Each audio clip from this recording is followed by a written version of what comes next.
Boas tardes, son unha emigrante retornada que hoxe con 70 anos escribe en galego por vez primeira.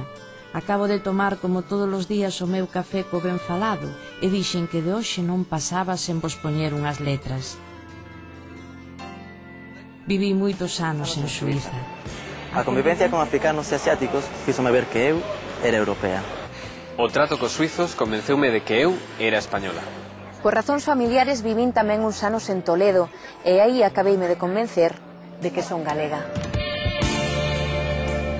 Nos sentimos todo doutro xeito.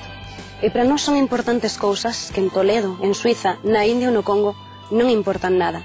E as cousas que para eles son sagradas, para nós non o son. O ben falado foime convencendo día por día de que toda esa diferenza se concentra na lingua, que aí está a nosa maneira de ser e sentir. Se cadre por iso, polo que ainda que me esforcei en aprender alemán, francés e español, eu fora de Galicia nunca cheguei a ser da casa. Entendino cando contaste a diferenza entre que María lle dixese ao mociño Xesús meu filliño e non hijo mío.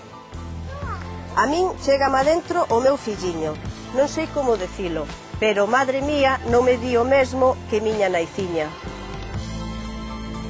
O galego é a lingua do cariño, como dixo no programa unha moza polaca. Por iso me toca o corazón esas criaturas do ves como sabes. Os vosos ditos vanme escoitar o meu avó. Se algo aprendín polo mundo é que só triunfan aqueles que teñen confianza en sí mesmos. Os acomplexados nunca saen da miseria.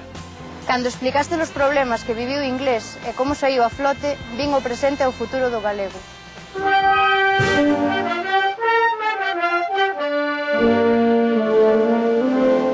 E convencínme de que os galegos non gañamos nada con agochar a lingua, que é a nosa alma.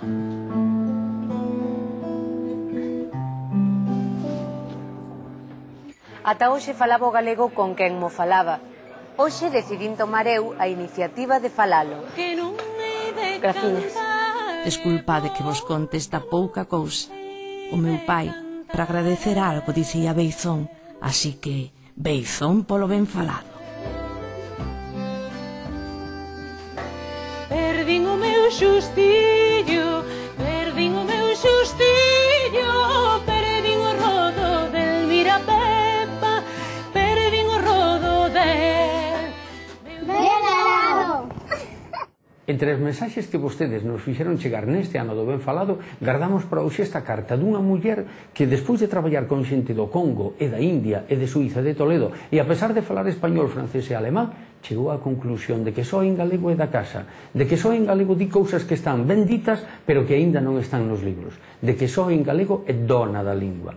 E isto lembra o caso de moitos de nós que despois dun periplo por outras linguas acabamos descubrindo que a lingua dos nosos sentimentos, a lingua que nos identifica cun pobo e unha terra que é a nosa, é o galego.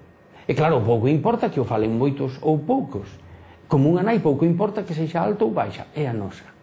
A segunda cousa que me impresiona desta carta é que ela di, despois da súa longa experiencia laboral, ten moi claro que o futuro dos acomplexados é o fracaso e que só triunfan aqueles que teñen confianza en sí mesmos. E por iso decide falar o galego sempre.